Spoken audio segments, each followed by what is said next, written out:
एकनाथ शिंदे साहेबांच्या शेताच्या लगत त्यांच्याच भावाच्या शेतात ड्रग्सची फॅक्टरी सापडली। 43 कामगार त्या ठिकाणी पकडले गेले।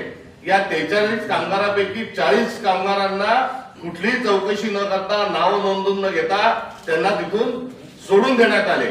हे 40 कामगार बंगाली होते का बांगलादेशी होते हेही माहित नाही आणि त्यांना सोडून दिला आणि सोडून देण्याकरता थेट एकनाथ शिंदे साहेबांचे खासदार पुत्र जे आहे यांचा दबाव होता, हा देखील आमचा आरोप आहे।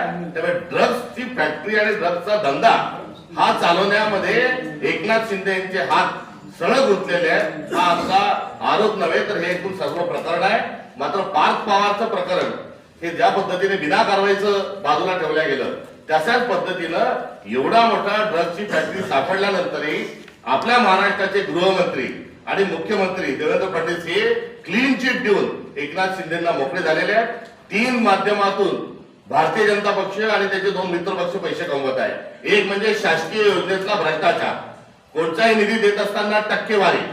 त्यामुळे भारतीय जनता पक्ष देवाभाऊ म्हणते मुख्यमंत्र्यांना, ते देवाभाऊ म्हणणं बंद करावं, टक्का भाऊ म्हणावं, कारण 35-40% कमिशन दिल्याशिवाय काम होत नाही। मग तो समृद्धीचा मार्ग असेल किंवा आता शक्ती महापीठाचा घातलेला घाट असेल किंवा गडचिरोली मधून त्या ठिकाणी उत्खननामध्ये थेट स्वतःचे हात गुंतलेले आपले मुख्यमंत्री असतील, या शासकीय योजनेतून पैसा हा पहिलं त्यांच्याजवळ भ्रष्टाचाराचं साधन आहे।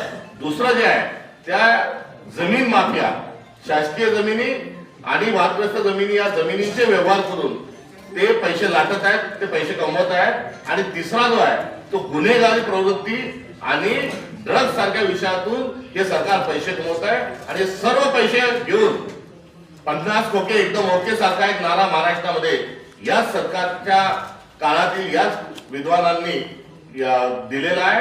आणि निवडणुकांमध्ये पैसा फेक तमाशा देख नावाचं आता वगनाट्य पूर्ण केल्यानंतर महानगरपालिकेच्या निवडणुकीमध्ये बाप बडा ना भैया सबसे बडा रुपया या अहंकारात ते निघालेले आहेत। आणि हा अहंकार आणि हा पैसा त्यांना या नंबर 2च्या धंद्यातून मिळालेला आहे।